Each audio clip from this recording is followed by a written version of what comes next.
So you're live to the entire universe right now. I'm glad that's not freaking you out. You know, some people might be intimidated. But I guess this isn't, you know, your world debut.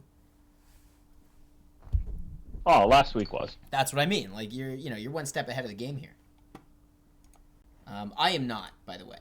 Like I am behind on my Leafs stuff. Like I got takes. I've got good takes today. Good in the sense that they may or may not also be bad takes. And therefore Yeah, that's what.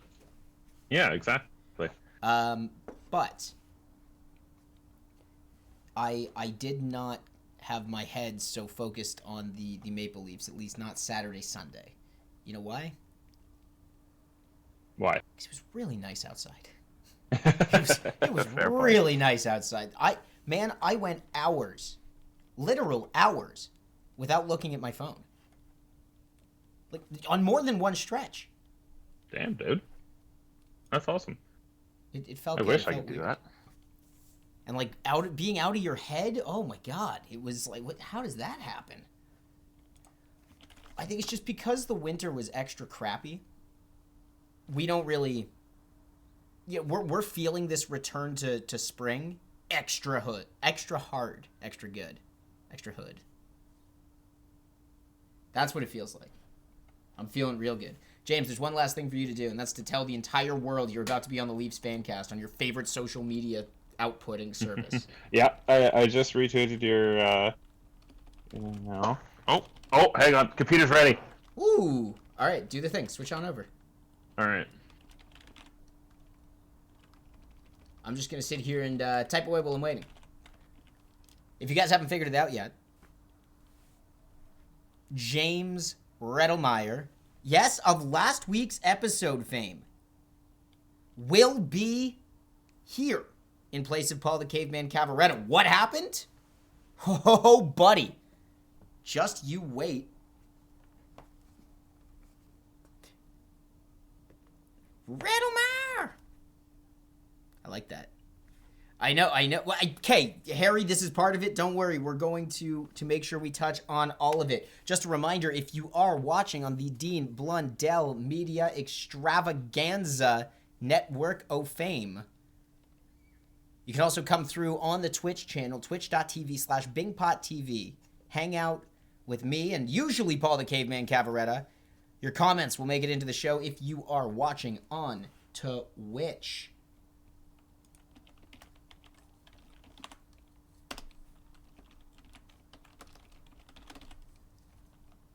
That was anticlimactic, right? I should have kept going. Well, the show hasn't started yet, so you know what?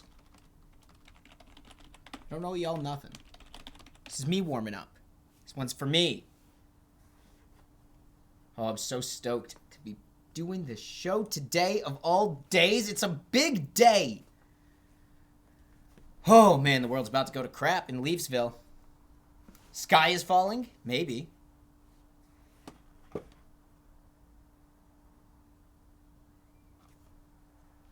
We'll be back in just a few.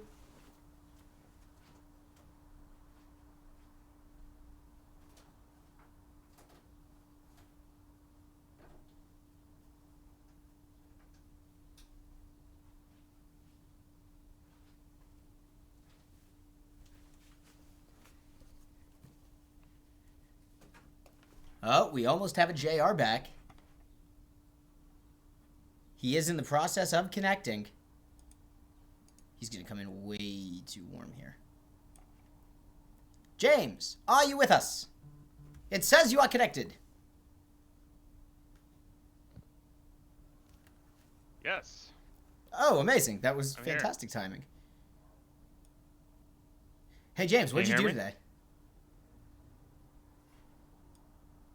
James! Can you hear me okay? Yeah, I can hear you. I feel like you can't hear me. Worked on trivia for this upcoming weekend. Hey, stellar. Went to a golf course and watched the dogs play. Excellent. It's just the way to be, bud. All good? All good. I think you sound great. I think you look great. I think the world knows you're here. Oh, man. All good? Yeah, let's do it. I can't hear you if you're done. Well, if you can't hear me, that sounds like a problem. Ladies and gentlemen, boys and girls, children of all ages, I should get off Facebook. Welcome to the Leafs Fancast. I'm one of your hosts, Danny Maggs, and yeah, that's not Paul the Caveman Cavarretta to my virtual right. I have a new left-hand man. It's James Redelmeier, who hasn't been able to hear me. James, say something! James! The world can see you! Well, he's going to have to figure this one out. James, go to your voice and video settings. All right. James is just going to hang out while we're having a conversation. Okay. Let's start with the big ones, shall we? Actually, let's not. Let's remind you where you are. Harry, I see you have a thing. Let's go. James is going to figure this out. And you've got a thing? Chat needs to hear it. Harry, would you like to come on the Leafs Fancast? I don't know if you know this, Harry Boss X, but if you go into the Bing Pot Discord right now, you can join this channel that we are in at the moment. I have given that permission to you, Harry. So if you want it to come right out of your mouth, you can do that. And I can even put your face on camera because James doesn't know where he is. I think I'm doing a really good job of salvaging the technical difficulties in the room. Alternatively, Harry, if you just want to type it in, if it's easier to type, then do it, bud. We'll see how long it takes for Jimmy to come back. If you're watching on the Diener Network, remember, you can get your comments into our chat. YouTube X Tech, Hockey Leafs all trades accepted. What? What is this? Play it and make sure we can hear. Harry, real quick, before I acknowledge this, you know what? It makes a perfect way to start the show with this since we're waiting. But if you, Jonathan Quick for Freddie Andersen. Okay, tell you what, we're going to come to this later.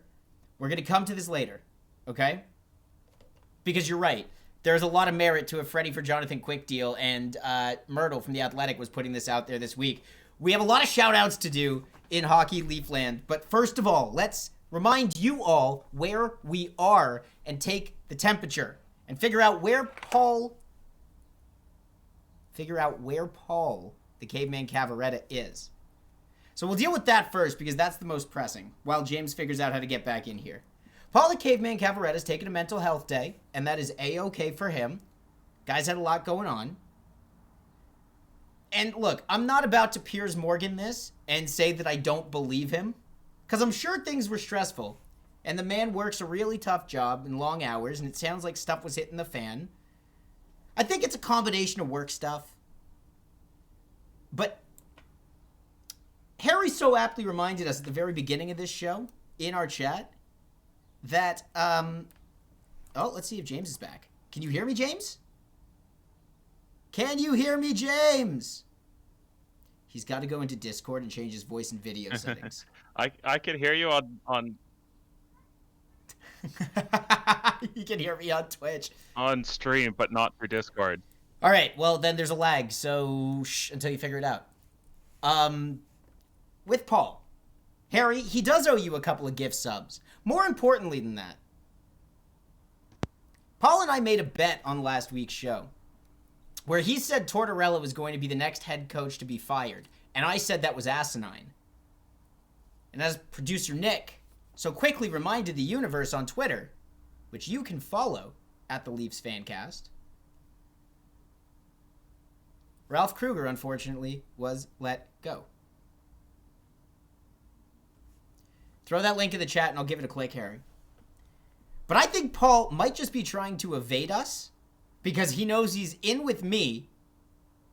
He's in with Harry right now. And this could be some backhanded mafia union business, as we've lost James one more time. And Paul the Caveman Cavarretta is not here because the mafia is hiding him. And yeah, that's what I'm saying. I think he owes me 50. Alternatively, he owes me a shot of Everclear that he has to take. I remember this. We all remember it. So Paul is skipping out on it. That's the first thing. Second thing, let's take the temperature in Leafland. Paul and I were both very bullish on last week's Fancast forecast. The two of us said that we were going 100% 2 W's. And then what happens? Friday night, Leafs tilt the ice against the Calgary Flames. Swimming and swarming, but soft goaltending from Frederick Andersen means the Leafs lose on Friday. If you were watching, my buddy Funkface Von Clownstick joined the stream. James Redelmeier, everybody. All right. He can hear me. I think we got this working now. He can hear me. Oh, baby. Amazing. All right. Harry, gotta love computer updates, right, Danny? Gotta love those computer updates. All right, welcome to the show. James, finally. Harry, I will get to this clip in a second. I will get this clip in a second. Make sure you bother Caveman on social media so he knows he was missed. And then we'll give James a proper introduction. But on Saturday night, Jack Campbell, in a start we all knew he was getting, shut the door on the Calgary Flames, and he did so looking real good. And James Redelmeier, I get to ask you the question, do we have a goaltender controversy in Toronto? Well, I think we kind of lucked out because we've got Frederick Andersen injured, and it looks like with Ian Scott getting called up to the taxi squad that it looks like Freddie's going to go on IR for a little bit. I don't know if that is some salary cap shenanigans leading up to the trade deadline or if they're really trying to put him on the shelf for a bit. But one of the best goalies available at the deadline is a healthy Frederick Andersen. And that's a fair point. And there's a lot to unpack here. I have made sure that we need to bring our goalie takes as best we can today, because this is where I need to start. And James, I please give me your opinion on this as well, but I think everyone needs to calm the hell down for a couple of reasons. Nobody is willing to say that Jack Campbell is going to start on this team or should be the starter. I mean, I don't think it's Frederick Andersen's net right now. And I was about to say that even if he wasn't hurt. Like, nobody in the Toronto sports media is willing to do this. I've heard all of the takes that have said it's too quick to declare Campbell the starter. And you're right. I'm not going to come out here hot take and saying it's going to happen. But here's what I think it is. And I think we all need to very clearly acknowledge what's happening, because no matter how you phrase it, the net right now is Jack Campbell's to lose, period, end of sentence. Yeah, I don't think that you can really argue against that. But what this team could remind me of, and I don't want to get ahead of myself here, but there was a team a few years ago whose starter looked like a shell of their former self. The career backup came into the net, led the team into the playoffs, started the first 2 games of the playoffs, and was not very good at all. James, I believe you are talking about the 2018 Washington Capitals on the back I would be. Of not Braden Holtby at the beginning of that playoff run, but Philip Grubauer. Philip Grubauer, indeed. So what are you saying? I'm saying at this point, you've just got to ride whoever's hot. If you're not going to go out and acquire another goaltender, whether you're going to swing for the fences, I mean, I love John Gibson, but let's be real, he's not available. Mm-hmm. And he's too expensive. If you're going to even acquire a stopgap, I don't know off the top of my head. I saw Jonathan Bernier's name being swung around, and I did too. I got to shout out James Myrtle for a lot of stuff on today's episode. Him and Jonas Siegel have been doing the Lord's work over at The Athletic, trying to figure out all of these trade rumor talks and what's actually possible. But he also is the same guy that floated that take out that Jonathan Bernier could be coming back to the Leafs, and I was ready to gag and die. Yeah, no, I don't think anyone's ready for that. Even though, I mean, good for him. He's put together a solid career since he's left Toronto, but no. So on the don't subject, think any Leaf fans are ready for that. Yeah, and we shouldn't be. And just a reminder, Nelson Mandela was a tremendous hockey player. So, do you not remember that, James? Oh yeah. Yeah, okay, I'm just making sure. It's a big one. All right. Oh, yeah. All right. One of the things that has come up, and we're going to talk about this, Harry, we will get to your clip right now. One of the things that has been coming up is, could the Leafs potentially be trading Frederick Andersen? So we know that, by the way, in terms of cap circumvention and clever, within the rules cap circumvention, Freddie going to IR probably is not for that, because that will stop them from accruing deadline space. Yeah. Well, he'd have to sit out. Like, they'd have to put him on LTIR, so he'd have to miss, I forget the number of games off the top of my head, but likely they'd be having to sit him out for almost the entire year if they chose it that way. Right. So you're saying just put him on the shelf and take all of that space and availability, bring someone else on, and if Freddie gets conveniently healthy right as we're in the playoffs where the salary cap doesn't matter. So that would be kind of neat. Now, the trade talks are coming around as well. Harry, let me preface things by saying this.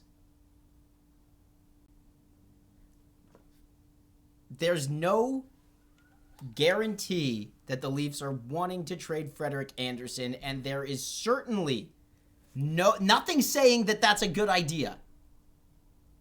Because James is right. Like, Freddie Andersen is an amazing goalie, and whether he's in the starter's position or not, do you want him with your tandem with Jack Campbell? I'd say that sounds pretty good.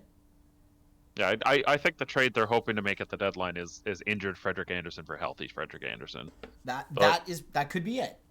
Okay, I think that's what they're going to try. But that being said, there's a couple options that talk about having a goalie with term.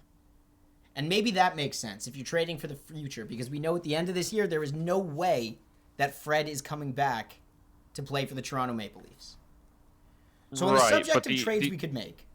Well, okay, but the only reason you would be trading for a goalie with term right now, because you have to worry about Seattle as well, right? Yep. So if you're trading for a goalie with term, you'd either have to worry about losing them, or you'd be using them as a shield to try and get through a Dermott, a Hall, somebody who doesn't get protected. But we can talk about Seattle later. Mm-hmm. But that's just something to keep in mind if we are going to go the term route. Well, I don't think it's going to be somebody that Seattle's going to be interested in. We'll talk about Jonathan Quick with this as well. I said I wanted a blockbuster. What is this? Let's hear it, Harry. Yeah, this is... Where am I going to in this video, my dude? What's going on, everybody? 8:28. Next time you send me a link, you got to queue it up to the right time spot first. Or no other goal. It's okay, no worries. We called up the Toronto Maple Leafs legend, Michael Hutchinson. Okay, so we are going to be a seller. Sell it all. Get it out of here. Enter what is trade this guy deadline. doing? Now we wait. Let's see what trades come our way. And the Leafs Harry, what is going on here? It's It's a virtual trade. What did he just say?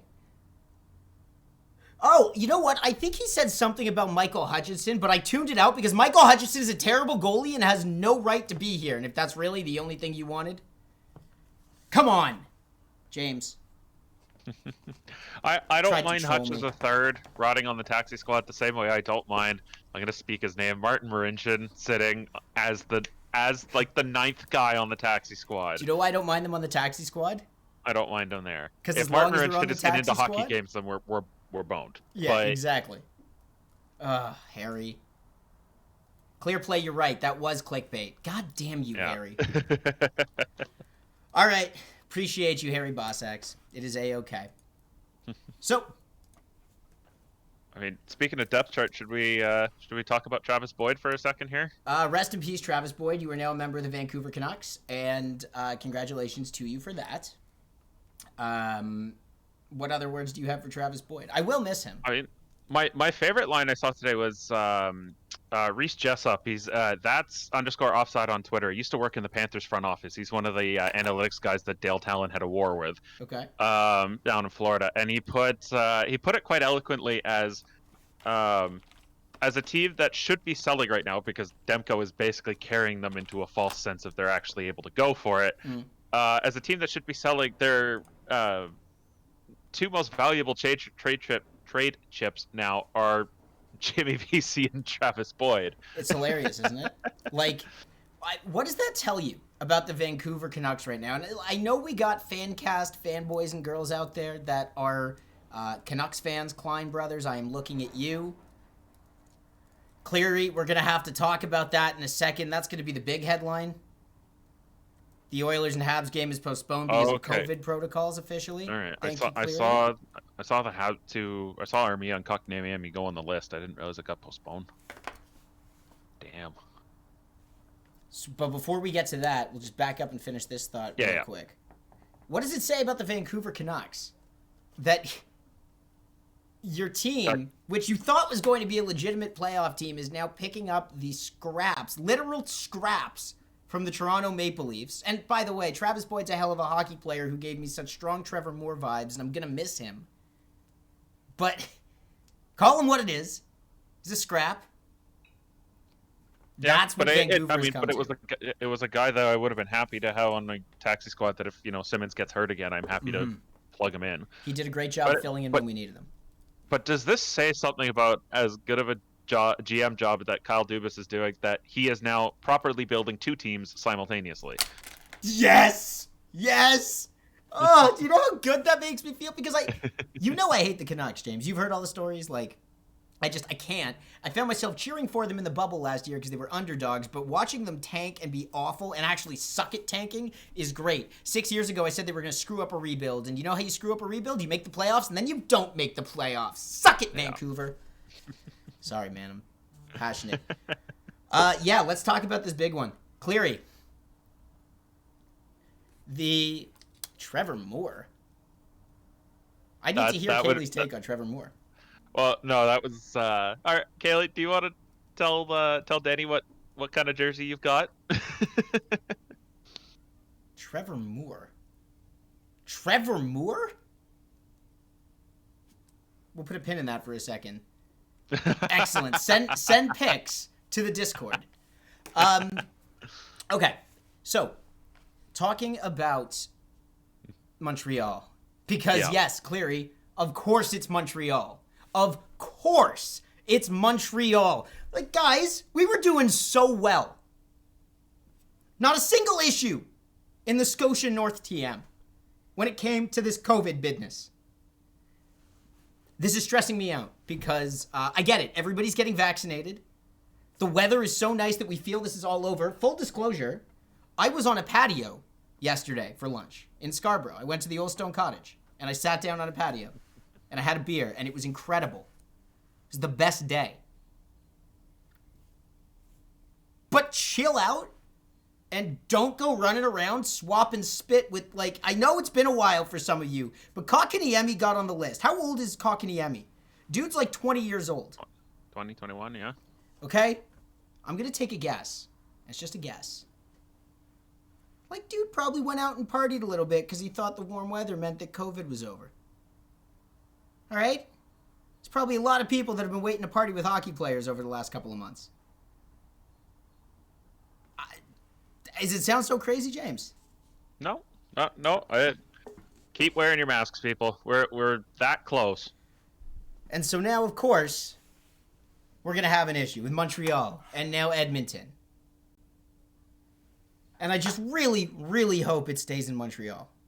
Where are they, by the way? Are they in Montreal or are they in Edmonton? I want to say it's in Montreal. Stay positive, test negative, wear masks, please sanitize. I know you don't want to hear it. I know you don't want to hear it. Okay, but if we could just please hold out. New York, Madison Square Gardens is going to start letting fans in the building in April.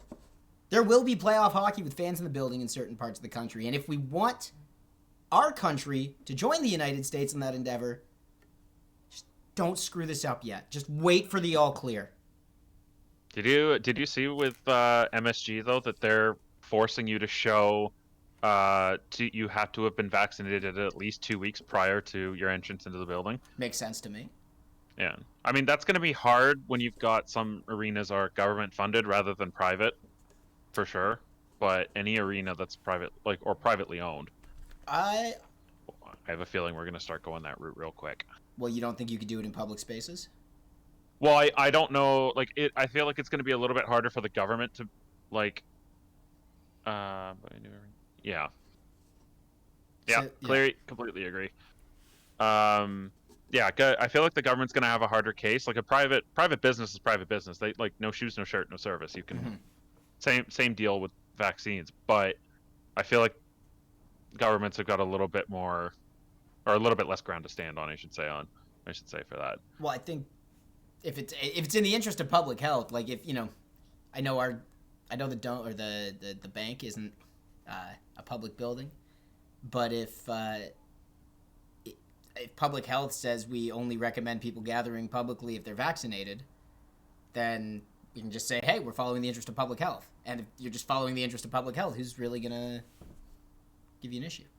Yep. I think you can get away with it. I'm totally okay with you needing a vaccination to go see a playoff hockey game, as long as that means there's going to be playoff hockey games and people can go watch it. You know? That's all I really care about, man. Yeah, right now home ice is going to be real interesting with nobody in the stands. Well, can you imagine if different jurisdictions open up at different times? So if New York says it's fine. The final four is going to be real interesting. Like, are they going to travel for that? Do you think they might have to bubble somewhere? I think they will travel for it, because if public health officials in the area say it's fine, then it's going to be fine. But if people end up with COVID tests that are positive in the playoffs, that could be a really big issue. But I think there's going to be enough vaccinations going around at that point. Like, the rate that people are getting vaccinated in the States, James, people our age can get a vaccine in the States. Oh, yeah. Hockey players can get vaccinated. I'm more worried about whoever's the North representative. Like, are they going to have to get vaccinated? Is it, like, assuming they haven't got it yet? If they cross the border, are they just going to, get it before they can play? Like, I'm also just thinking about the Jays have got their opening game coming up against Texas, and Texas is fully wide open. Yeah. I feel like, you know what? The Jays that were doing spring training in Florida, and they're still in Florida, the Jays they're vaccinated. Yeah.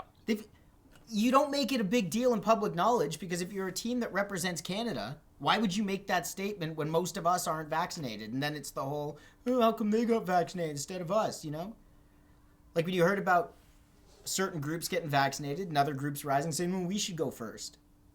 Can you imagine the uproar from the teachers union if they find out athletes got vaccinated? Yeah. Doesn't matter. These guys were down there playing baseball in Florida. But if you tell me that these pro athletes aren't vaccinated, I'm not going to believe you. Do I think the NHL now pushes a vaccination plan since the MLB has made it public? The majority of their players will be vaccinated by the end of May. They should. I think, what we know about the NHL is they haven't acted first on anything during this pandemic.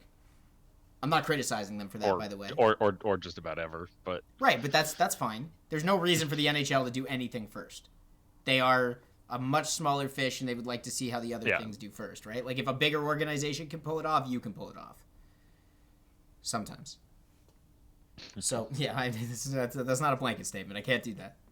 Yeah, but I think American team players are starting to get vaccinated now, because I know they're lightening up the COVID restrictions for a lot of them. Yeah, if you have been vaccinated, even if it's not widely publicized, it's got to be happening this way. Yeah. So I don't think we're gonna have another Caps situation. Everybody goes into protocol and finding the team. And however, everything we've just talked about is all about the States. A totally different ballgame here. I mean, this is why I'm worried about Montreal having a COVID case. Because, yes, we have them, but there's no way, if you are just existing in Canada and you're an athlete, there's no way you're going to get prioritized.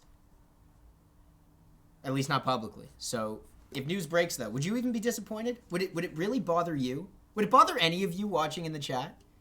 If you found out that the Leafs got their vaccines, a bunch of physically primed 20-something-year-olds, and one 85-year-old Joe Thornton, he should have his vaccine already. He's well above the threshold. But would that bother you? I wouldn't care. I think once the threshold drops below 60, I think at that point it's fine. I feel like the people who are most at risk, like the elderly and whatnot, are. Yeah. I'm also a little biased because both my parents are at that threshold.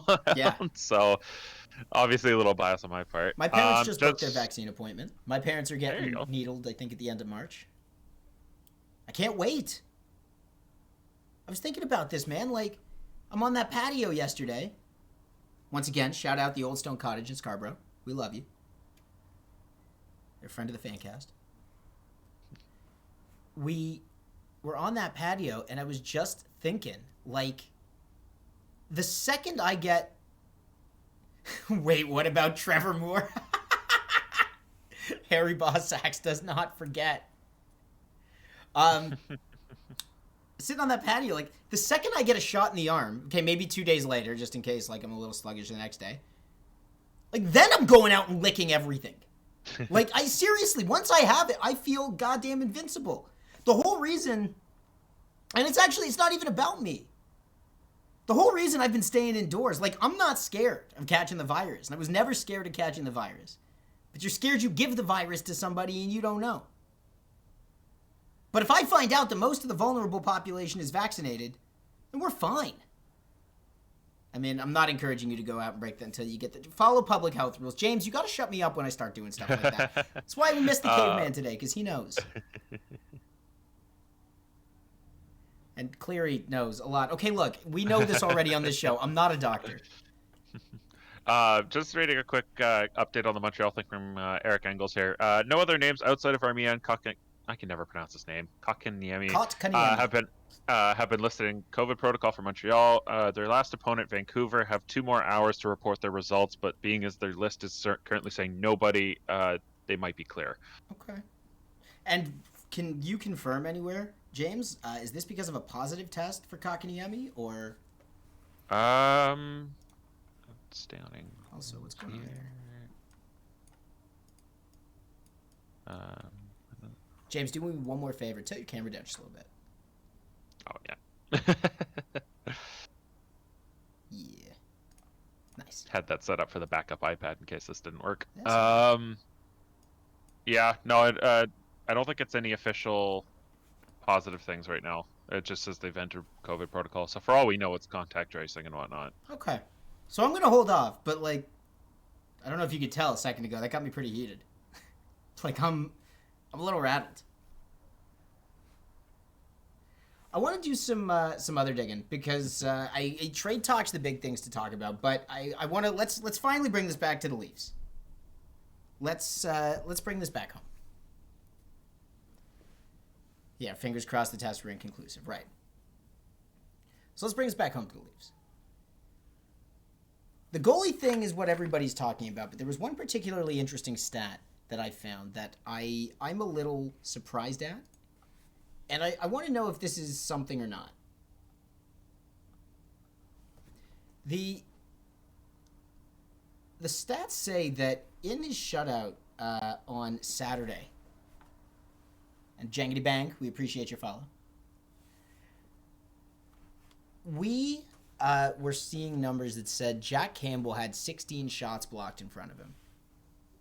And I think Frederick Andersen had something like 7 or 9. And this is just a thought, okay? Because if you don't know anything about Jack Campbell is like the nicest guy in the world, according to every account that has ever talked about him. You've heard this, Jimmy? Yeah, oh yeah. He's the golden retriever. Yeah, he's like always pumping up his teammates. Like it's that Giving the Justin stick taps Hall after the whistle. Yeah, stick taps after the whistle. The team plays entirely differently with Campbell in net. Okay, so I've got a couple thoughts kicking about, but here's the thing, man. I've never been a hockey.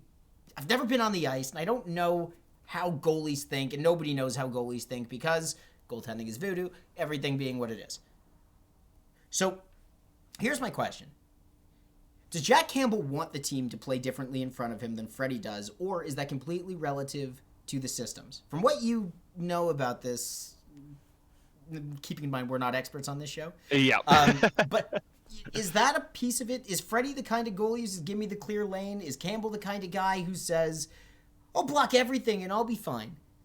Because that's the one thought. And then if it's not coming from the goalie themselves, is it something subconscious where, like, you would rather shell your body out and take a block for the golden retriever versus the Rottweiler or the Doberman Pinscher? I think that's more indicative of Freddie. I think he's more of a Doberman. Like, is there anything there? I don't know. Like, because Freddie was at his best when the Leafs, or for the Leafs when they were giving up 30+ shots a game. So I wonder if part of it is Freddie just likes having the puck hit him. Just likes that constant keep on his toes. Like obviously, don't hang him out to dry, but I feel like he might be one of those goalies that just likes having the puck hit him. Well, And but the problem is when you're that type of goalie and you're not making saves, the team I look at the first Calgary game, and I look at I want to say it was the second and third goals. The one timer where Dermott basically was in the net and then jumped out of it. yeah, there was. You're not going to blame Fred for that. No, and then but the other one was Hall. I think it was it Mangiapane or No, it was. no. It's going to bother me. I'll find it. But You make know your what point. goal I'm talking about? The little Yeah, stutter step and the then he one that- fired it. Where Hall couldn't figure out if he should get down and block it or if he should just move, and then he did neither. Right. So yeah, I what you're saying is you're blaming that on Fred, or sorry, on the defense. You're not blaming that on Fred. Well, a little bit of both, because I don't know if I mean, again, as Kevin pointed out, I have not also played hockey, so I don't know what mentally is going in It's okay. through all of their heads. That's the whole point of this show, by the way. Don't feel bad that you don't that you don't play hockey. Like I've never in a day in my life. Okay, I play Rocket League, and that is the most of the mindset I can get into. I'm just saying, right? But I'm thinking if I'm Hall in that perspective, it's like, okay, should I try and block this because I don't know if Fred's going to stop this, or should I get out of Fred's way so that he can try and get his confidence back? Yeah, and that can screw. I mean, that's an interesting question. I don't think that works. I mean, if I would have to venture a guess, No, I'm just saying, no. If I'd have to venture a guess, no, Harry, you absolutely do not need to play hockey to be fans. Okay, that is come on. No. Yeah, that is an emphatic no hell no. gatekeeping here. Absolutely no gatekeeping. No, you don't have to do anything to be a fan of the Leafs. In fact, you literally, just by watching this stream, you are a fan of the Leafs. You've touched ice twice in your life. That's because you live in Thousand Oaks, California. Accept suffer. Well, I mean, that's kind of par for the course. Being a Leafs fan does exact a blood price at some point. So be mindful of that. There is a blood price to be paid. Your sanity is the blood price. The thing with Fred, like,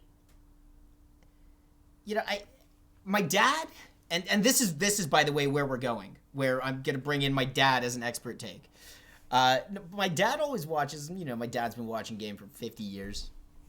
Says Frederick Andersen spends too much time on his ass, and I'm trying to explain the concept of the butterfly to him. And he's like, nah, he's got to be standing up. But he makes a good point that the big pad save, the one I'm talking about on Saturday, where Campbell stacked the pads and just was a full-on wall, that gave me shades of James Redelmeier, who, by the way, if you didn't know from watching last week, favorite goalie in Leafs history. So, if Freddie doesn't make plays like that, and I don't know what it is about Jack Campbell, man, but I feel like he cares. Do you ever read too much into what the coach says? Oh, entirely. So, we did that all the time when Babcock was coach. Okay, so you ready? Do you want to put Keefe under a microscope for a second and really try and dissect this, or maybe it's just hockey coach meaning nothing? The article that I read, okay, I spent a lot of time on The Athletic today, really, because, I wasn't reading on the weekend. I was outside enjoying the sunshine. Okay? In this article, the Monday Morning Leaf Report from Jonas Siegel, they're talking about stats and numbers, and they're talking about Keefe.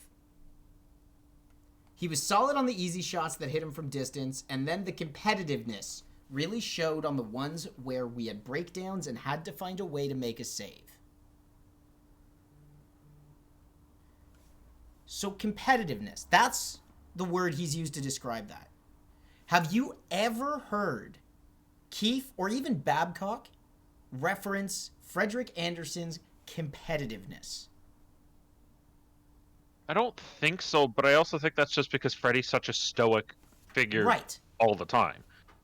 And by the way, I'm loving what's going on in our chat right now. Just the casual bromance between Harry and Ryan. It's beautiful. But that's part of my point, right? Is that when we think about Campbell, we think fire and competition. When we think about Fred, we think steady Freddy. Right? Yeah. I'm going to say a 7-0 win for the LA Kings because screw the Sharks. I'm right there with you, Harry. Screw the Sharks. So, I think it's got something to do with the mentality and the mindset. Because we know goaltending's voodoo, so we don't overanalyze it. But maybe it's that mentality that's got to match the team. Okay, maybe it's just something like they want a fiercer competitor, and that will then make the Leafs play fiercer. It's a weird mental thing, but is there something there? Well, or is it just the fact that, you know, it was nice to have Campbell make a few of those difficult saves? Like, when was the last time Freddie made a save like that? Like, I know there was, I want to say was it Montreal or was it Ottawa when Early he slid cross crease? Yeah, he's made a few, but the fact that we can only say there's been one, you know, in this whole season, I think that's pretty telling, pretty damning. Cleary, what's your take? How are you feeling about Frederick Andersen? Like, it's just, that's the thing, man. I think it boils down to a feeling, because if you can't accurately predict goaltending, all you can do is judge how you feel about it. And it's a combination of the eye test, whatever. You know, it's the quote, you can't remember what you saw, but you'll remember what it made you feel like. So, I don't feel good with Frederick Andersen in net right now. And, you know, he's hurt. But if I don't feel good, do the guys in the room feel good? You know, especially after seeing some of the softies that he lets in. Right? It's gotta make you feel. It's shades of Michael Hutchinson last year. I'm never going to make that full comparison. Freddie, you are light years better than Michael Hutchinson. There's a little bit of similarity in the feelings behind the situation. Okay, please don't take that the wrong way, but you know, you get what I'm saying. But is it also one of those cases where the guys are like, okay, stop being a hero. You're obviously injured. Like, sit out. Well, I mean, big picture though, right? Campbell was out for a couple weeks here. Remember, he got in one game against Edmonton? Ryan? None of that? That is manipulating an actuality to put it out of context. And is that news? I guess we'll never know. It's a radio school call out. Ryan gets it. Paul would get it if he was here. Harry's pretending to get it, and that's good enough. He clipped it. Shit. Oh, buds. So that's all it really is. Like, I'm not confident in Fred anymore. He had to probably stay in the net, and hopefully that's all this is. Hopefully this really is an injury thing. But I think the bottom line on this goaltending controversy, or whatever we want to call this situation, is that when Campbell is getting his opportunities, because every article you read is very quick to point out the fact that we have not seen him play a full anything in a starter's capacity, whether it's a week straight of games or a month straight of games or longer. We don't know if he's ready for it. I think he's ready for it. You got to start somewhere too. Like, I know I saw earlier, like, Matt Murray and Binnington getting brought up. Like, you don't get those kind of things if you just hold on and hold on and hold on and hold on. Like, you've got to throw those guys in at some point. Well, in those cases, both, they got their opportunity because of injuries. And what are we looking at right now, though? Right. And actually, if you remember that Matt Murray year, I want to say 2016. Was it 16 or was it 17? It was before Vegas drafted Fleury, because you'll remember Matt Murray went down for a while and Fleury had to win them a series. I'm remembering that right? Yeah, it was, 16, 17 they took it. So no, it was that year, and then because he was drafted by Vegas after Fleury was, right? Yeah. So well, they traded the second 15, round 16 pick. or 16, 17. I can't remember the year. Either way, Matt Murray's breakout year, Fleury had to steal Pittsburgh a series. And so when we actually look at that analogy, it's really, really good to have the future as well as your current stud. That was a Matt Murray and Fleury combined. because we'll never get tired of saying Murray and Fleury. That was a combined effort. You could even argue that Grubauer and Holtby was a combined effort, even though it really wasn't. It was more Holtby. It was pretty much all Holtby, yeah. And then the Binnington situation is a total outlier because he just showed up. Jake Allen was playing like crap or he was hurt, and Binnington was Jordan Winnington. Is there anything he can't save? Turns out it was just a flash in the pan, and he's like, okay. So... But all you need though is a hot goalie every now and again. Like, I mean, Harry might not like this, but look at Quick, back when they won. They rode that horse, and Boston too, even against the Canucks. Yeah. They rode that Tim Thomas 935, 940 save percentage. Yeah, he was the playoff MVP that year, not Zdeno Chara. Yeah. James is so effing right. I appreciate it, Harry. Yeah, buddy. So that's what it is, man. Like, I would tell you that it's going to be good to have both of them, but as far as Campbell goes, he's going to keep the net if he plays well. Freddie's not going to come back, but if he stumbles in the playoffs, or if Campbell gets hurt in the playoffs, massive comment just come in,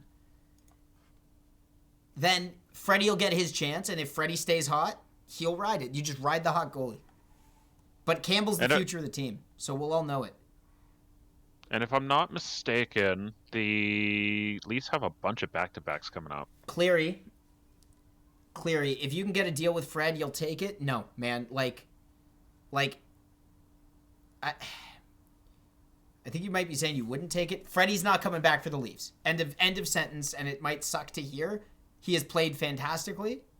Frederick Andersen is a rock star in this city and deserves it, and his haters should shut up. But he's done after this year. Oh, a deal for Fred. I gotcha. Okay, so people have been talking about trading Frederick Andersen. James, have you contemplated what you would deal for Frederick Andersen? Because The Athletic put out this article, 9 different goalies on this list that would be worth it for an Andersen trade if the numbers and the price added up. Harry, they're not getting rid of Campbell. What have you been feeling, James? James, we can no longer hear you. Wait, yes we can. No, yes we can. Yeah. No, I was just trying to think. Unless you are getting someone who will give you a 910 to 915 or better, and you know Freddie's not going to come back at that level, then maybe you look at it. Okay. And the only other thing I can think of is if Campbell plays absolutely out of his mind and you just feel like you can ride it, which I don't think that's the right play. Well, there's a lot of names on this list that are intriguing. And what I wanted to do was kind of go through them. And I just want to see if we've got any feelings about them. Yeah, let's do it. So, pure rentals, Jonathan Bernier, I think we've already touched on that. We do not want Jonathan Bernier doing anything close to this team. He's done well since leaving. I don't think even he would want to come back.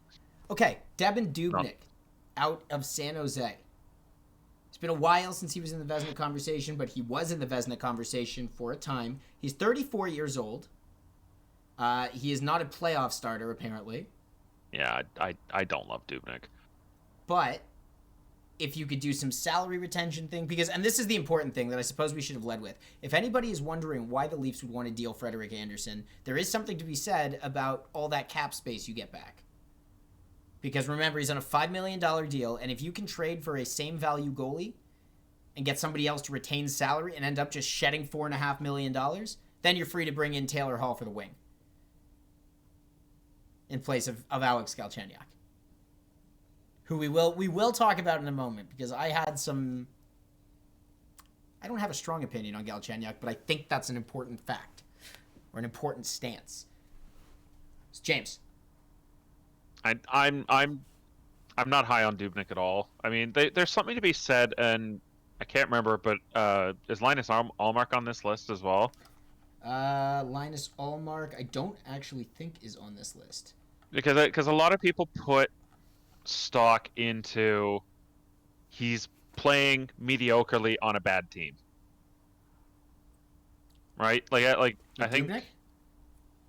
Well, I don't know. I haven't got it off the top of my head, but a guy like an Allmark, a Dubnick, Antti-Ranta was the other one I saw being thrown around. Antti-Ranta's been thrown around. Kemper's been thrown around. Antti-Ranta is on here.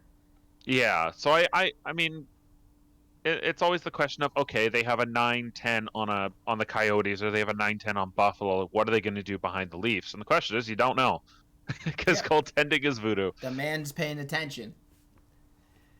So with all those, let's see, Ranta's there, Georgiev's there, but I'm not high on Georgiev. Jonas Korpisalo intrigues me. But what is Columbus doing right now?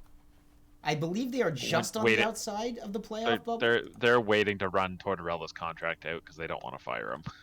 Because they don't want to pay him. But they're in the playoff position right now.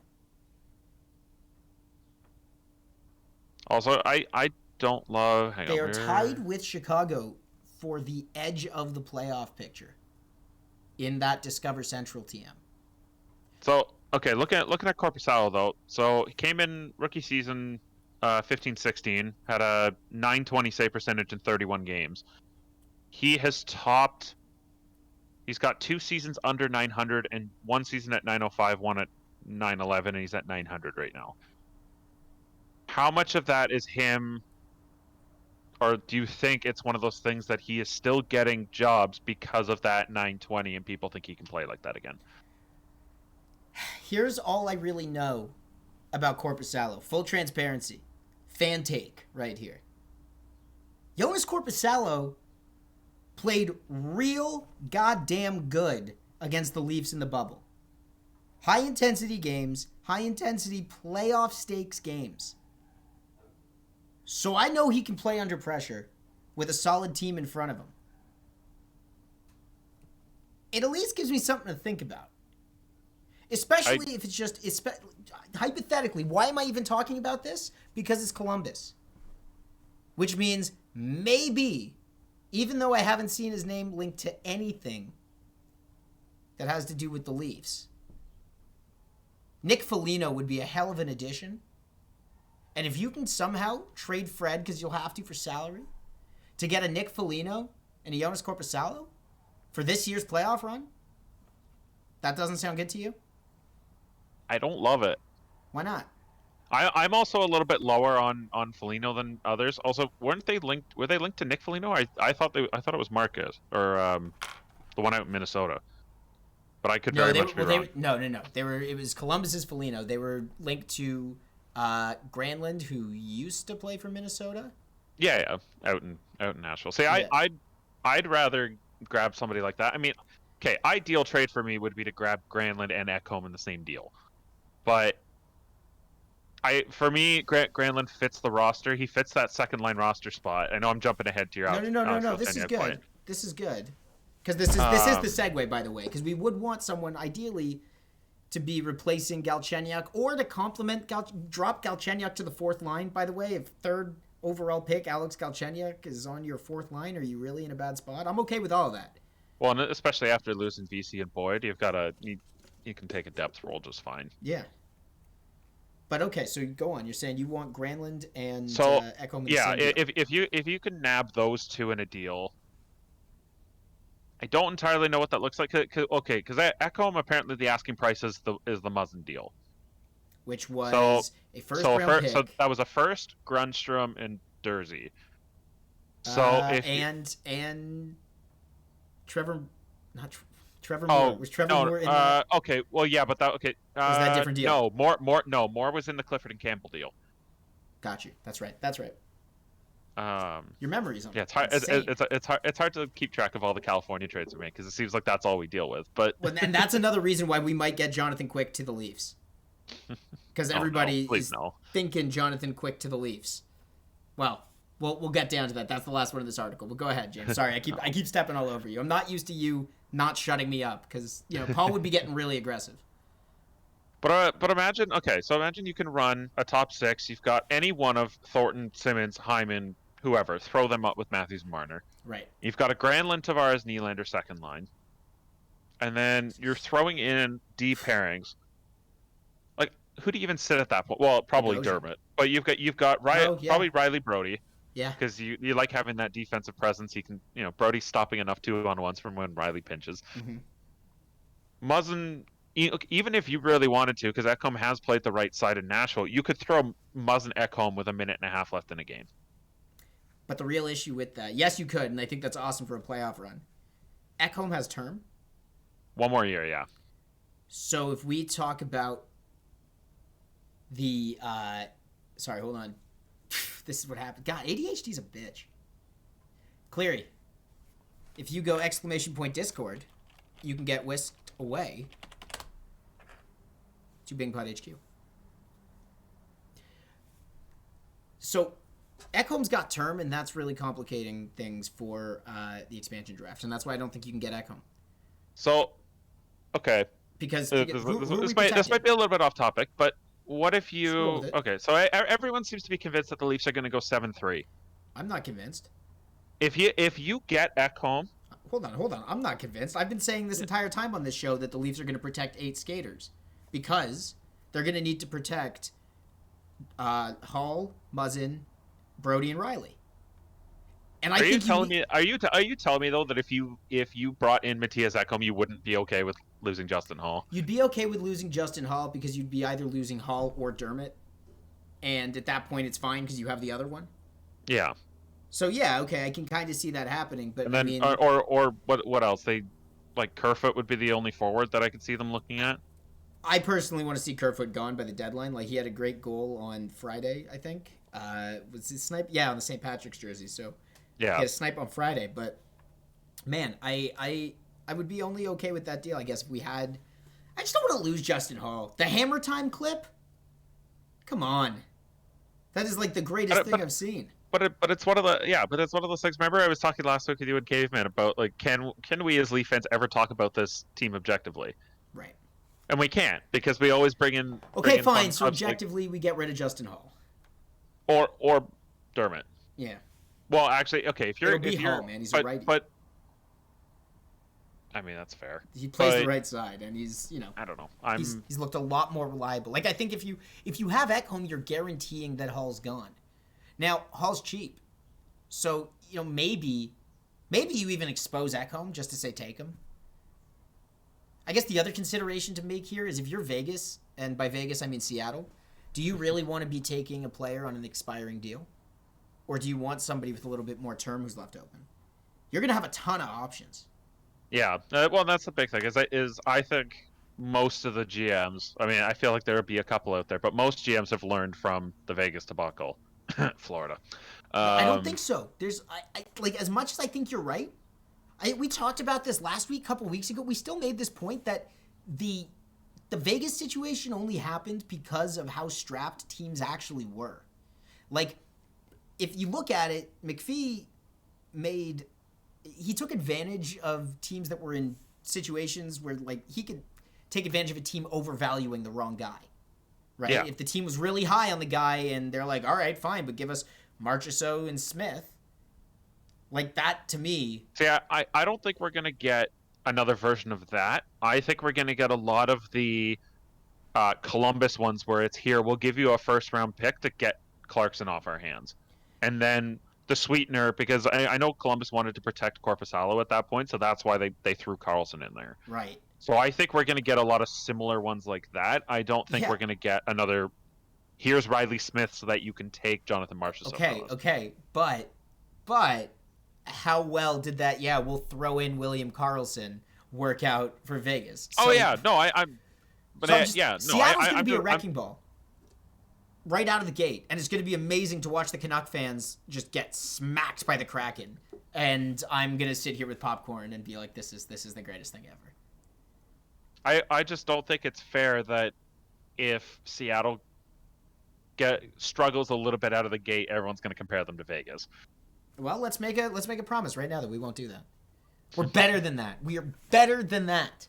We will not compare them to the Vegas Golden Knights. And then we smash cut to a year from today, halfway through the season. If only the Kraken had better leadership like Vegas.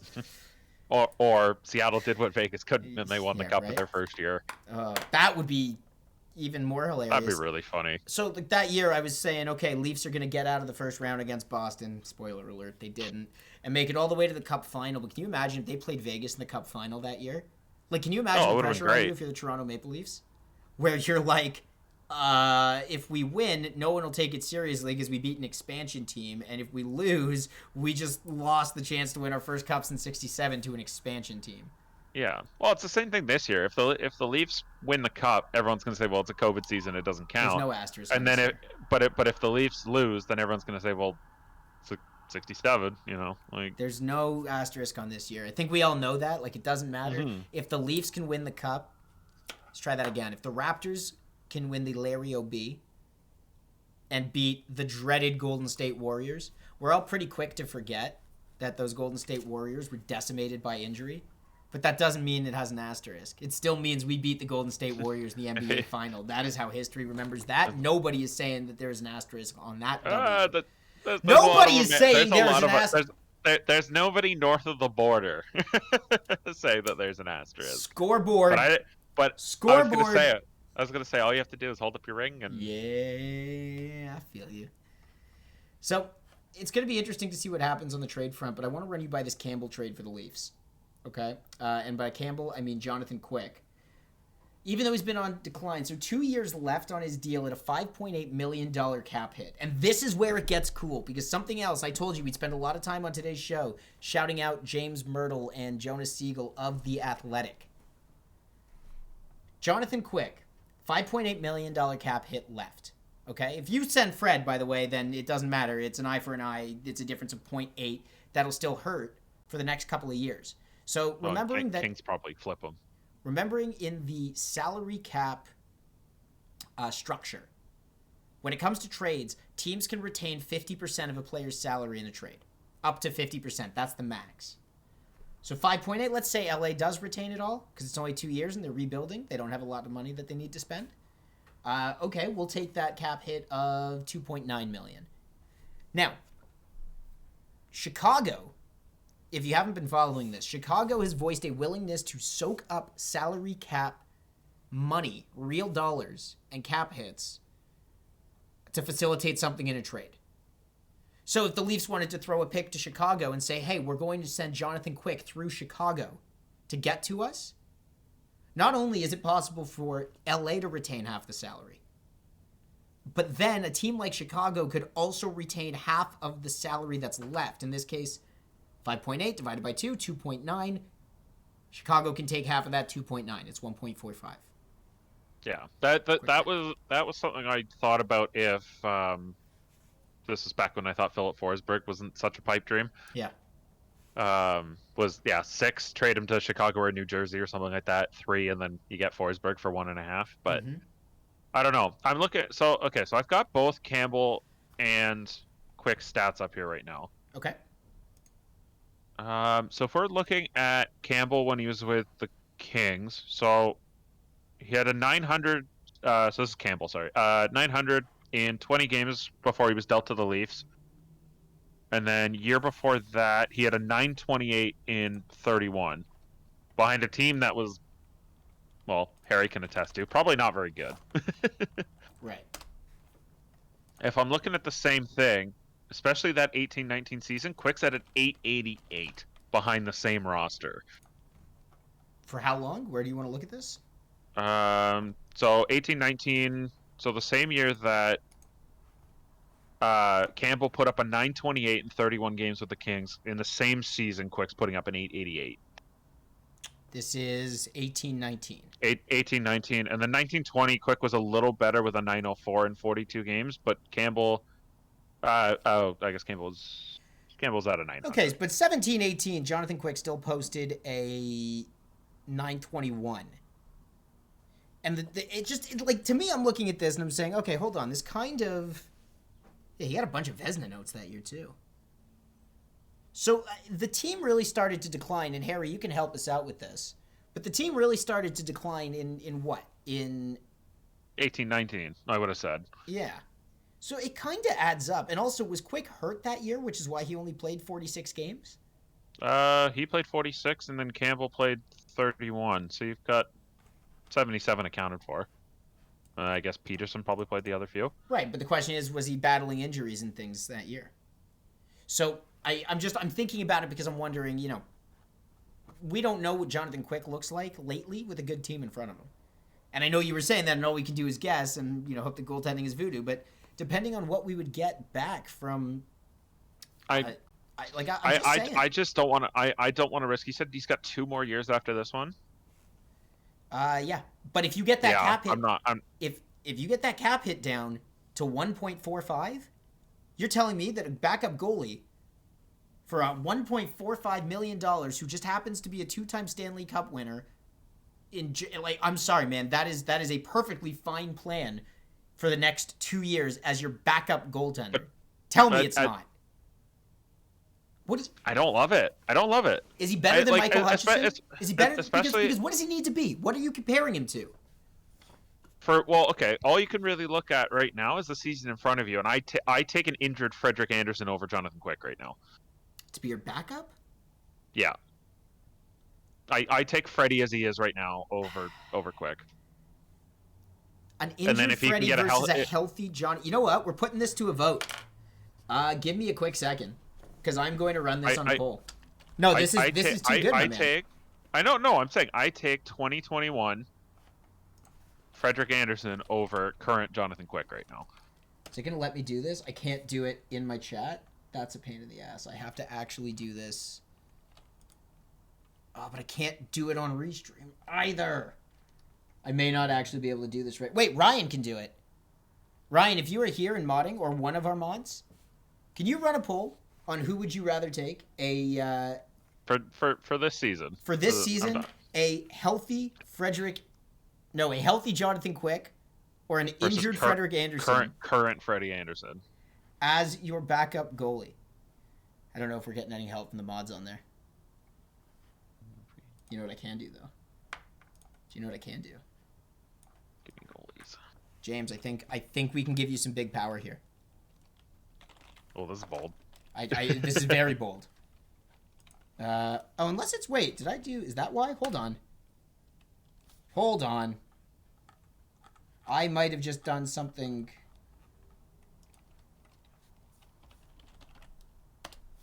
Oh, I can totally do it. Never mind. Okay, never mind. Problem solved. I promise. It's not my first day. And then if you're talking this year and beyond, or so after this year, so obviously you just expose Freddie to Seattle. They're not going to take him. You look at the free agent goalie list. There is no exposing Freddie to Seattle unless he's re-signed, which you wouldn't do. He's a UFA. You can't. It doesn't matter. Yeah, well, no, you just protect Campbell, and then that fills your goalie requirements, doesn't it? You don't have to expose a goalie with a certain amount of experience, but like Freddie Andersen is out of the equation for the expansion draft because he's a UFA. Right. A healthy... They could take. It's the same thing with Hyman. Seattle could take Hyman if they want to. Like the Leafs are not going to protect Zach Hyman. They can't. They can't. There's nothing to take. He's a UFA. You can't draft him. It doesn't matter.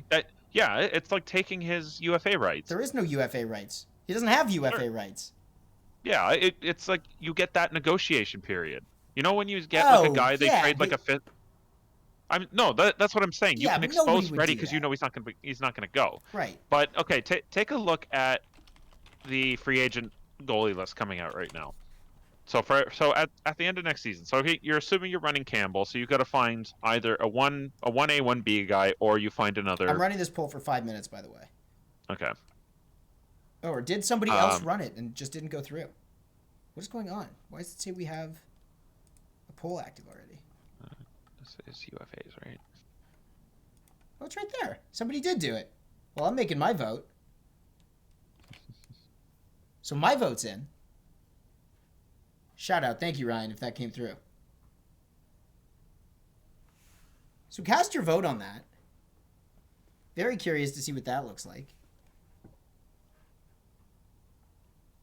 But I'm telling you, man, I am hands down. But looking at if you get a deal for Quick in place, you've snatched up your guy, you're betting with him. Mm-hmm. Let's just take a quick run through the free agent goalie class right now. Okay. So I'm going off a cap friendly here. So you've got at the bottom of the barrel, you got your Aaron Dells, that kind of thing. Not worried about that. You've got Chris Drieger, who's doing well in Florida right now, who apparently they want to move, and I'm not really sure why. Okay. Samsonov, that'll be an RFA. Shesterkin, that'll be RFA. Demko, RFA. Henrik Lundqvist. Brian Elliott out of Philly. Yeah. Laurent Brossois, who's done an exceptional job in Winnipeg, and the only reason I know that is because I have him in fantasy. Okay. I believe Ilya Sorokin is, but my guess is that Lou will just. No, he's RFA. Okay, I couldn't remember if he's back from Russia. Linus Armark out of Buffalo. Carter Hutton out of Buffalo. Dave Riddick from Calgary. Big save, Dave. Jonathan Bernier. Peter Mrazek. Yeah. Philip Grubauer. Okay. That's James Reimer. That's the guy. Antti Ranta. That's the guy. If you believe any sort of husk of Pecorine has anything left in him. Right. Spoiler alert, I do not think that. Or the number one goalie they've got right now, in which I don't think he hits the market. But this team seems to be done with him. The fan base seems to be done with him. And it would be a hilarious full circle moment if we could get Tuukka Rask back in here to back up Jack Campbell or split the net with him. Okay, man, that is I your best. I think that would be hilarious. That is your best take yet. That is an awesome take. And honestly, man, like Rask has experience, by which I mean he's used to playing in a platoon situation. He's done it before. He's done it well. He's a good goalie. I see it. But you're not going to... I want James Reimer back. Like, give James Reimer the backup spot in Toronto. You would take an injured Rask over an injured Fred. This year? Oh, that's tough. That's actually so tough. But my point is with Quick is that is a good enough free agent goalie market that I don't want to take the first option handed to me. Well, I guess the question is, if you can get two birds stoned at once with this goalie deal and maybe get somebody like, what is it, Iafolo in Los Angeles? Iafolo, yeah. Sup, Lana? Yo, shout out Lana's in our chat. Lana's the whole reason I did a TikTok. I did a really dumb TikTok today. And it was every so often, as in like once every 4 months, I do a Life with Derek related TikTok. And it's because I don't know what else to put on TikTok, and I like the feeling of getting a bunch of followers and likes. It's a beautiful shot of dopamine. I still have not downloaded TikTok. Don't do it. Don't do it. Don't do it. Don't do it. But if you take a look at the poll, there is a 67% agreement that a healthy Jonathan Quick is going to be a better option than an injured Freddie Andersen. And he just might be. I'm not. But James, if I'm hesitant on him. Read me off the current cap hits on the goaltenders that you've discussed. What is James Reimer making right now? Reimer is currently so Rask is at 7. Okay, because this is all sorted by cap hit. So Reimer's making 3.4. Okay, and his that's amazing. He's making the jersey deal. So at 3.4 mil, okay, he's taking a pay cut, but to what? 1.5, 2? No, he'll take more, especially with how he's played this year. He's probably earned 2.5, 3 at least. Okay, Leafs can't afford him. Next. Yeah. Grubauer would be an interesting one. You've got him at. Come on, scroll over. Grubauer, you've got 3 1/3, but he's probably. My guess is he goes back to Colorado with a little bit more money. Okay. So, and you say more. Peter Mrazek would be an interesting one. But what's Peter Mrazek making right now? 3.1. Leafs. So what's he going to make next year? Probably. Well, here's the thing: is with pandemic brain, and a flat cap, he might not make more than that. But, I don't think he's making more than that. But do you really think he's going to be making less than 2,000? Lana, thank you for the bits. Forgot to come in with the corgis, but did them corgis. So seriously, like, you're not going to be able to get a cheaper goalie If you can figure this out to finagle the way to get Jonathan Quick for $1.5 million, if you can do that, But to but be your the backup next for question 2 is years, the next question though is that okay? What does that cost you to Chicago? Because the Leafs got a fourth yeah, for doing that for Leonard last year, okay. but now you've got that's more money for Quick, and we're in a pandemic. Well, they don't care. The pandemic thing doesn't matter as much to them. Maybe it does. Maybe that's a sweetener. What? The Leafs are stocked with picks in the cabinet. So like I'm just saying, man. Like if you want to throw, I don't know, let's call it, like even a third. Are you mad about that? If it's a third for them to hang on to $1.5 million in salary, I'm okay with that. Because the whole point is you'll be able to get a value deal. You're not going to be able to find a goalie.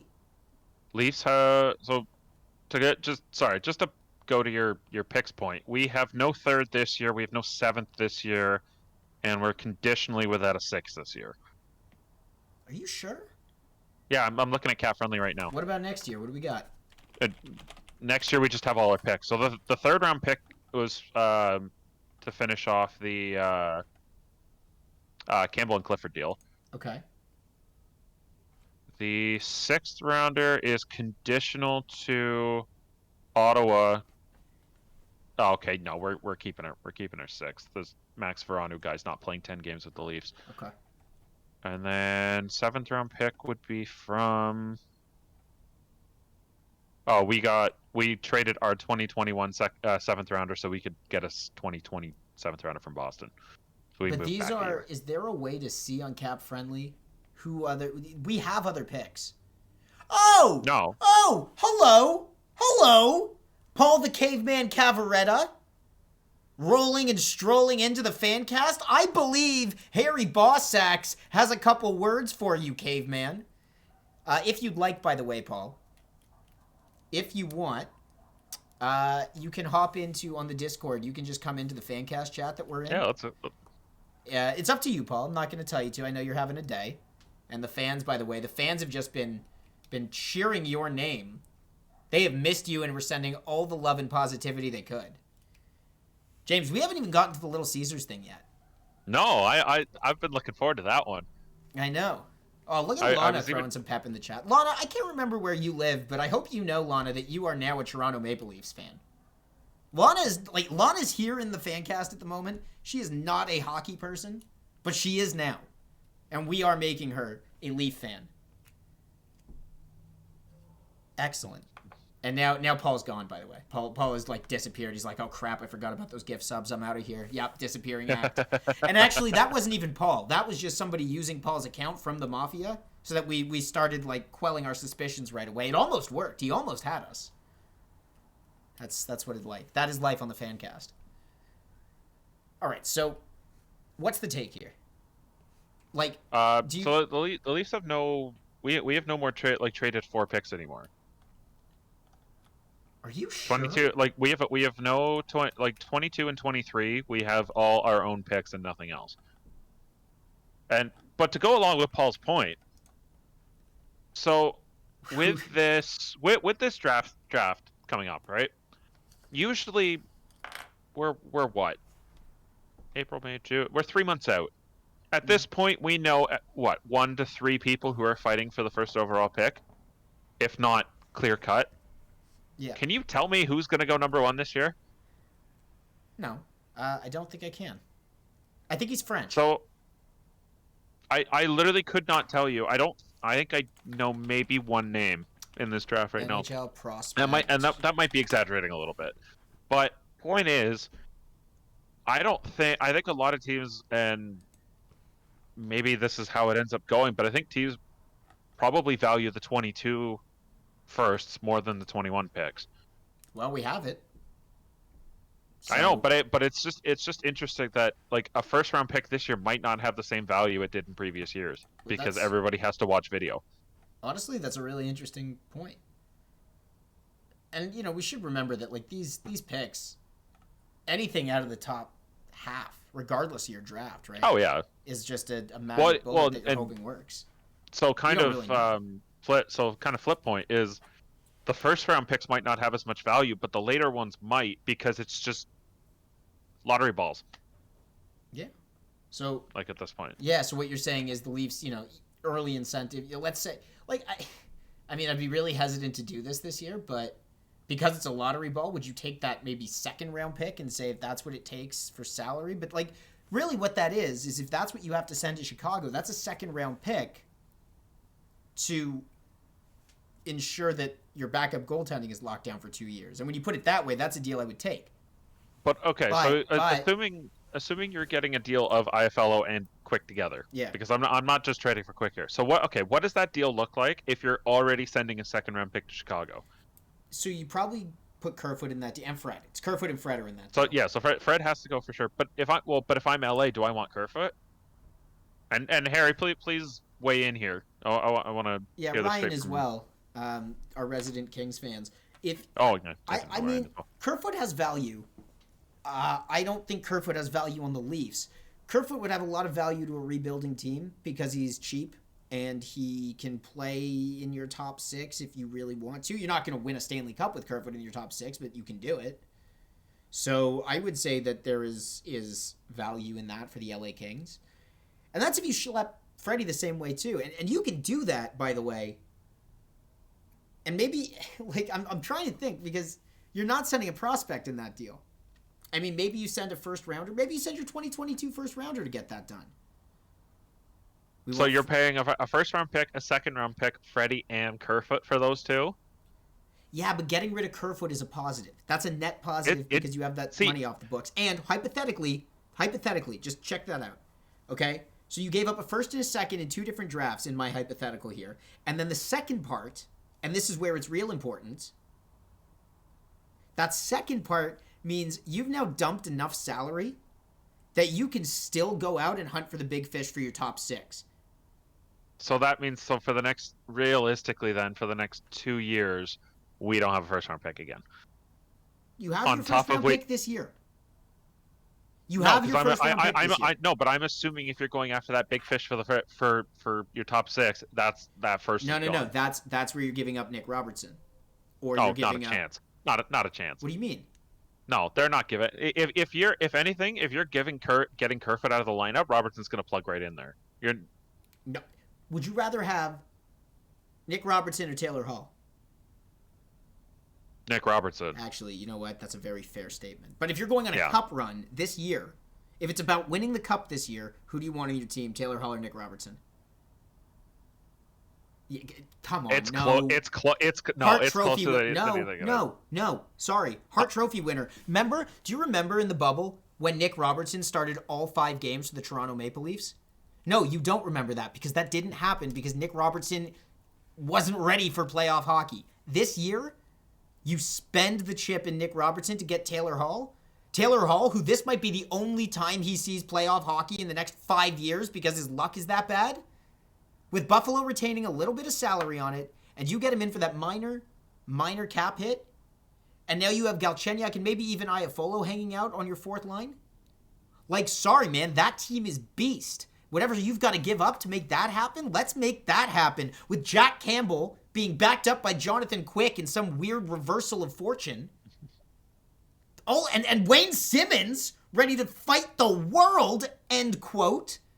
You're telling me that these things that I'm throwing out there, this is not getting you excited?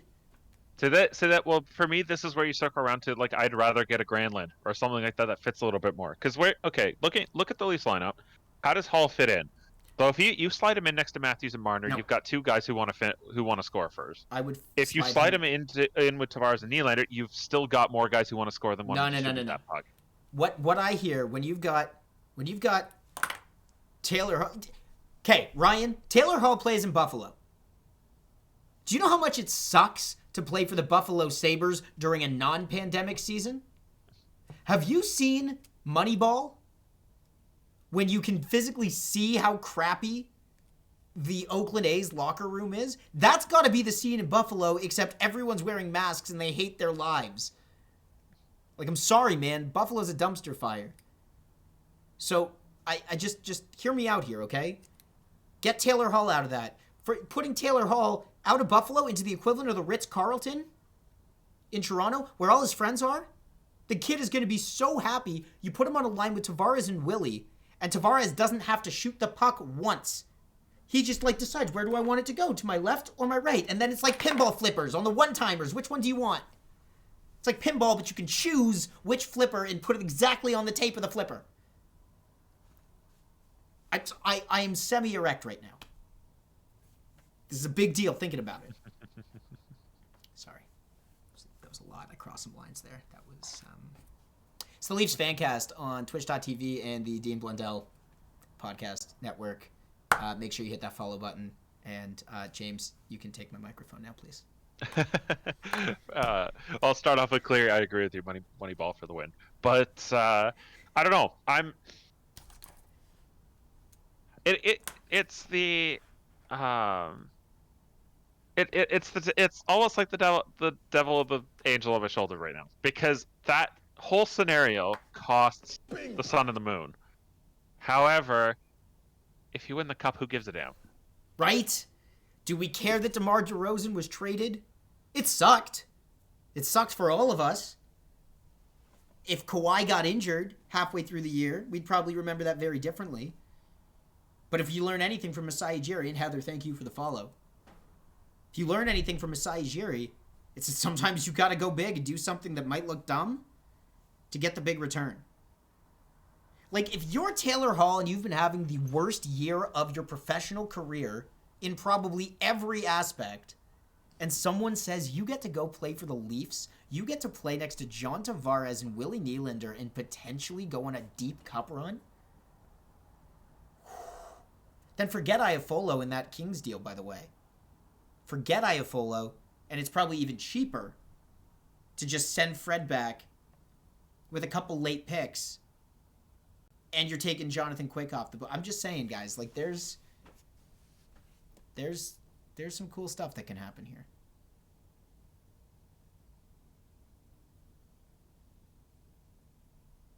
Yeah. No, I was just writing out some lines. See how that would. Yeah. So what are you doing? What are you looking at? Isn't it cool getting you all, like, fantastical now? Because that's not even. It doesn't matter who's on the first line, right? If it's Joe Thornton, or if it's Zach Hyman. Then on that third line, you can do the Mikheyev thing with Engvall in the middle and Hyman on the other side. Like, I'm just saying, man, it feels really good. Well, yeah, okay, so I'm glad you brought up Engvall, because this is the other thing that I thought about with the Leafs trading, is, like, if one of Matthews or Tavares goes down, yeah, you're telling me the next man up is Pierre Engvall? No. If Matthews or Tavares goes down, okay, and this is in your, also kind of in the universe of Kerfoot is gone. Yep. So that's okay. Kerfoot. What, you're gonna want move Nylander over? Who, nope. as much as I am a Nylander fan, he hasn't been able to play center super well. Okay, so I'd be curious about that, and I love the March Madness talk in the chat. Lana's all like, "Hey, how's hockey going? We're in America when we're doing what the rest of the world is doing and talking about March Madness, and here we are talking about Leafs hockey because that's what we care about. We are tunnel visioned over here, and I'm more than okay with that." I mean, you've got options, right? Like, if Matthews goes down, then I would say play Tavares with Marner and maybe keep Hyman on that wing. Then your second line, Spezza potentially, or even Thornton in the playoffs. I would want anchoring that line. Maybe Thornton setting up Willie. Maybe Hyman's actually on that line to just kind of be that extra oomph, because Marner and Tavares can deal with things on their own. But then you've got Taylor Hall in this universe as well, remember. Taylor Hall can play center. When has Taylor Hall ever played center? Has he not? Has he never played center with? No, I don't think he ever has. So, and that was my next point. That's one of the reasons why I want Granlund. Is Granlund does play center quite a bit. From October 6, 2013, Edmonton Journal headline: Taylor Hall at center experiment appears to be over for the Edmonton Oilers. Well, I've learned something here. So that's what I mean. So okay, I obviously, if the cap wasn't a thing, screw it. Hall, Granlund, Iafallo, right. Just get them all. But Ekholm, well, bring them all in. I mean, I'm just saying, man. Like, maybe it's not Hall, but there's still ways where I think you could do this with just going back to your line experiment, if somebody's down, you know what, man? Maybe it is Pierre Engvall, and you have Spetzer or Thornton that are doing something on the lower lines. Like, there's enough there, man. I'm feeling okay about it. I really am. Like, where that makes me feel okay. And sure, Granlund might be fine, but if Nashville doesn't want to play ball, like, then what do you do? There's only so much you can do. Well, okay. So other possibility. Fred goes on LTIR. Yeah. Which no quick deal. No quick deal. Okay. And you get both Granlund and Hall. And then Fred comes back for playoffs. Can this be done where you can get Granlund and Hall? Well, it would probably need to use your Chicago experiment because you've got and no Ekholm in this right. deal as well. Yeah, but so that. Granlund's at 3.75. So if you cut that in half, we'll just call it 2, just for the easy math. Okay. And then half again, you cut it to 1. Yeah, no, Hall it's what, 4.5, and then because he's 9, isn't he? Yeah, so he's 4.5, and then you can get him for 2.25. Yeah, 2.25. Okay, so with the assumption that Kerfoot is first of all, you've got Fred's $5 million off the books there.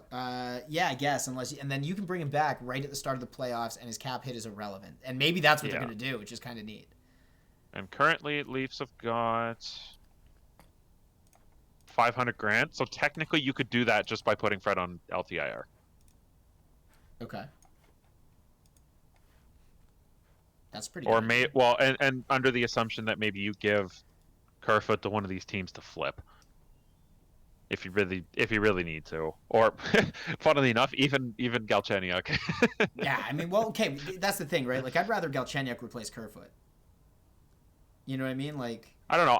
I'm higher up on Kerfoot than you are, but I also appreciate him more in his lower role, like this sort of wrecking ball Rottweiler role that he's kind of playing down on that third line. I don't think he's a Rottweiler. I don't get. I'm not like Jack. I'm not comparing him to like Hyman. Yeah, that's a whole other level. That, yeah. But I think instead of being the third wheel to Tavares and Willie, I think he's done a much better job lower down in the lineup. I hear you. But obviously, if you can find someone who can do something similar for cheaper and then use that money elsewhere, fine. But like I know a lot of people, well, you included, are kind of ready for him to just talking about him as he's not a Leaf anymore. It's too much. Like you're for what you're paying for. I don't think you're getting $3.5 million out of value. And yes, clearing the space because we know that Zach Hyman is due for a raise. Like realistically, what's your price on Zach Hyman? Here's the other thing too. I will go on the record. Zach Hyman will not make anything more than 5.25. Okay, but that's a ton of money. I'm not saying that isn't obviously, but that's a $3 million pay raise. But like I've seen headlines about him for like $7 million. Like, are you kidding? Like I've seen. I'm pretty sure I saw a headline. Maybe it was just a tweet, but I saw something of like Leafs might have to move William Nylander to keep Zach Hyman. I want to know. I want to know who put that out. Like, if that's some guy's opinion, that's fair and good. But that guy's. Let me see if I can find that again. That would be nice. Also, why is my face like? What is going on with my face? It's so shiny.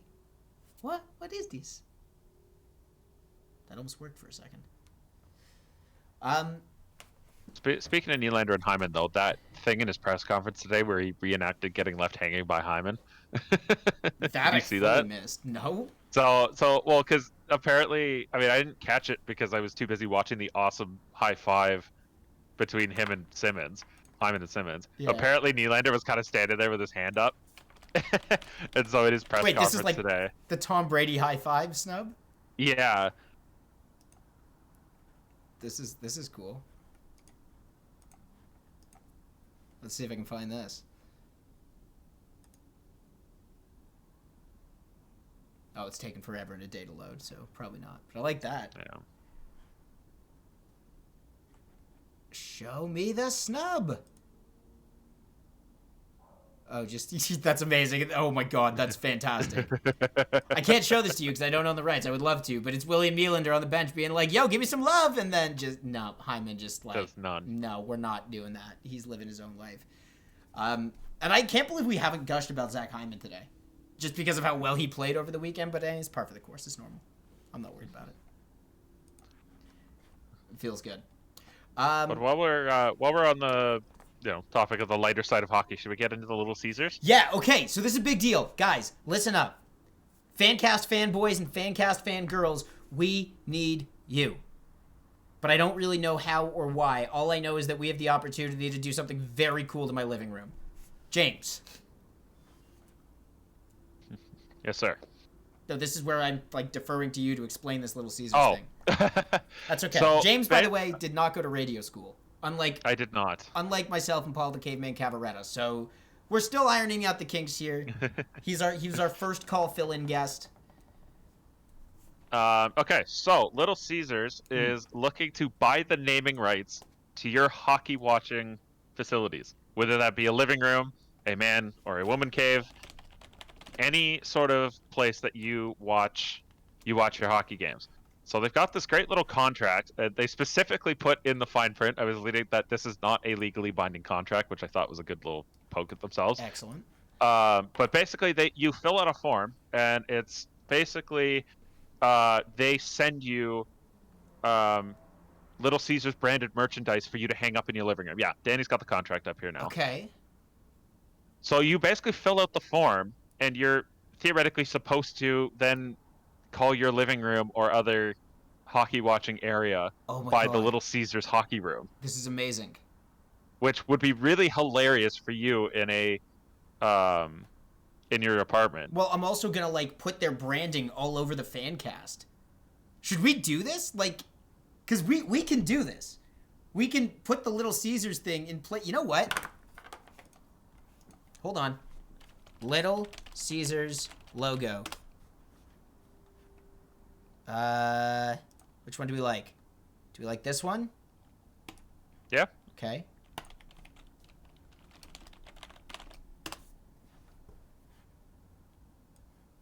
And I'm just going to drop this into my OBS real quick.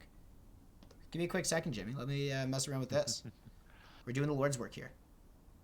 But yeah, so basically, you just fill out that little form that you saw on Danny's screen, and you also can follow them on Facebook and Instagram. They'll give you some extra opportunities to win some cool stuff, and they should send you some little decor to brighten up your hockey watching. Okay, so sorry, you go ahead. Well, I guess like there's just a little bit in terms of question marks. I want to know what I'm allowed to get away with. And I want to know, like, can I... One sec. Sorry, I'm trying to do this up right. Stand by. Okay, how's this look? It's probably going to look not the greatest, but try it. There you go. All right, cool. And then, hold on, let's just do, like, a little bit of this here.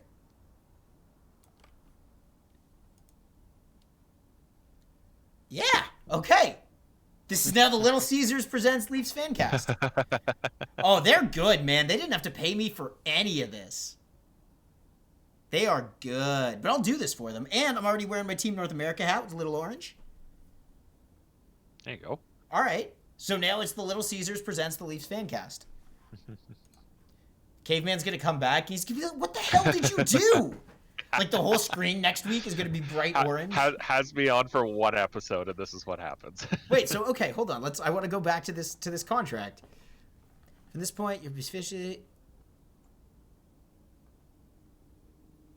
all parties to this contract. I just find it funny that they included, like, if you're yelling at your roommate to do dishes or to vacuum, you have to call it by the Little Caesars NHL hockey room. Huh. This is cool. I'm going to submit this. There's part of me that wants to do it solely for the novelty of having this Little Caesar sign.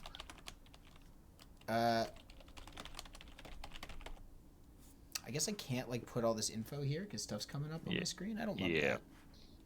I don't love that. All right. No, I literally moved this so it would go over here.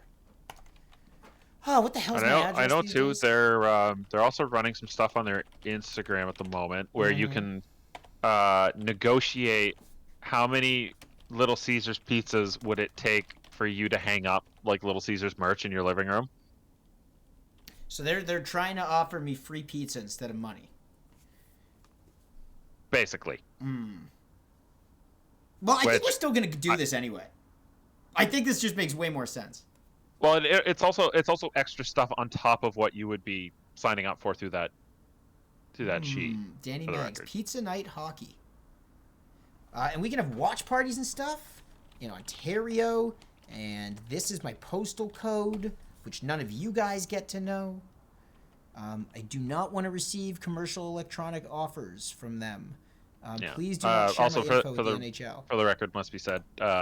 Obviously, have to be legal resident of Canada. However, this does not include Quebec. Yeah, they're weird. They're off doing their own thing and giving COVID to their hockey teams. So, yeah. No, I don't want to share my information with the NHL, so they can send me offers. I'm good. Next. Read the fine print, and I don't know if it's sent or not. Or is it because I didn't check the boxes? Do they make me check the boxes? I don't think so. Ooh, the fine print's important here. It's not a legally binding contract. Because two of them are about the NHL and their business partners, so I don't think you have to click those. I wonder if the top one, which is I would like to receive commercial electronic information from Little Caesars. I don't know if it's working, guys. I feel like this Little Caesars experiment just went too far, As in, it didn't go very far at all. Because they really don't want me to submit this form. I'm trying. They are not down. Oh well. Moment's gone, James. But you know what time it is a moment for? What's that, Danny? Well, my friend. It's the Fancast Forecast. It's the Fancast Forecast. I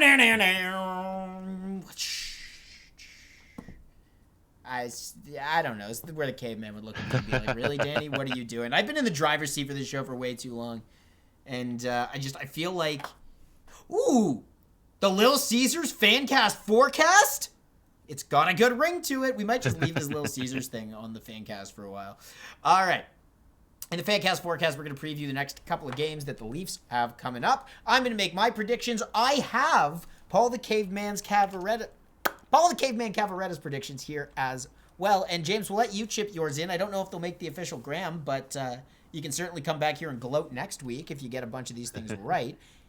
And when I say a bunch of these things, there are only 2 games to forecast. Yeah, just when you were tired of the Leafs not playing hockey, they hit us with another break. Leafs at Senators, Thursday, March 25th, 7 p.m. start. On Saturday, Oilers in Toronto take on the Maple Leafs. Will they be defeated for a 4th consecutive time by the boys in blue? Well, before we get there, James, I'll let you call the Senators game first. What are you thinking? I think Jack Campbell comes out with a vengeance. I think his shutout streak will be broken, unfortunately. I think we're at 133 minutes, or technically January, if you want to get Yeah. you want to go back that far. Which is really more of a testament to how injured he's been. Yeah, this is true. I got the Leafs taking it 3-1. Very nice. You're even giving us bonus guesses with the score. I like it. I say we've got a dub as well. It could be big. I mean, I think it would be crazy if you continue this shutout streak. I'm not going to go so far as to say it's going to happen. Okay, my balls are not that big. But I do think that they'll get the dub. And then I think when the Oilers are in town on Saturday night, in a game by all rights, the Edmonton Oilers should win because they are fed up of losing to the Toronto Maple Leafs. And a quick look at the Scotia North TM standings remind you that the Edmonton Oilers are sitting right there with the Toronto Maple Leafs at 42 points. That's a 4-point game, my friends. And the Leafs are going to get the dub. They are going to ring Edmonton's bell yet again. Back-to-back Leafs for the wins. Back-to-back wins for the Leafs. I think they get it done. James, what's your take? Oilers, Maple Leafs. Yep. I think I think the Leafs continue their dominance against the Oilers. Shut Connor McDavid down. Shut Leon Draisaitl down. And then, of course, like Josh Archibald is going to score. But Yeah, right. But yeah, no, I've got them winning as well. Going to be really interesting too. Especially next Monday, they're playing the Oilers again. So I think the Oilers get a little pissed off in that Monday game. Come back, but that's something we're going to talk about next week. Which, by the Yeah. way, will be a Fancast watch party Monday. It is a Monday game. The game's at 7 p.m. Eastern. We will be here, hanging out, talking puck, watching the game. And we hope you are here as well. Paul the Caveman Cavarretta is in complete agreement with everybody here. He called 2 W's as well on the back of Jack Campbell. 2 starts, 2 wins, and the net, in the Caveman's opinion, will firmly be handed to Jack. And I'll remind you that in the week after that, which we'll get ready to dive into in next week's episode, the Leafs will have 4 games. And it will really be time to put the medal on Jack. How are we going to be feeling about him between now and the time we get there? I guess, James, only time will tell. Can I get a big round of applause and some hype in the chat for our boy, James Redelmeier? You can find him at JRed548, making his Fancast co-hosting debut. How you feel, James? This was great. It was a lot of fun. Yeah, thanks for having me. No, it's always a pleasure to be on the podcast. Hey man, it was Fancast. great to have you. Yeah, is it a podcast? Is it a stream? What is it? Now get on Super Mega Baseball. Hey, forget Super Mega Baseball. Do we want to talk about Blaseball? Has anybody we can leave it with this. If you guys want to get weird, I encourage you to look up Blaseball. I've got to find the... Oh man, where is this video? This is from IGN. I'm going to put this link in the chat. And if you have not heard of Blaseball, this is your thing to do. Twitch.tv/BingPotTV. I don't need to put it in here. Whatever, it's in the chat. Go check that out. It is the greatest game you've never heard of. I'll have you know, season 14 just ended, and the Canada Moist Talkers won. So, unreal. The Philly Pies still sitting at 2 wins in their franchise history. You've got to go ahead and take a look at this. It's phenomenal. I'll leave you with that. James, any final words? Nothing from my end. Go Leafs, go. Thanks again, Daddy, for having me on. No problem. Absolute Leafs pleasure. Fancast on Twitch.tv and the Dean Blundell Podcast Internet Network Extraordinaire. By the fans, for the fans. We are certainly not experts. We're just fans. Have a good night. Bing bot. Bing pop.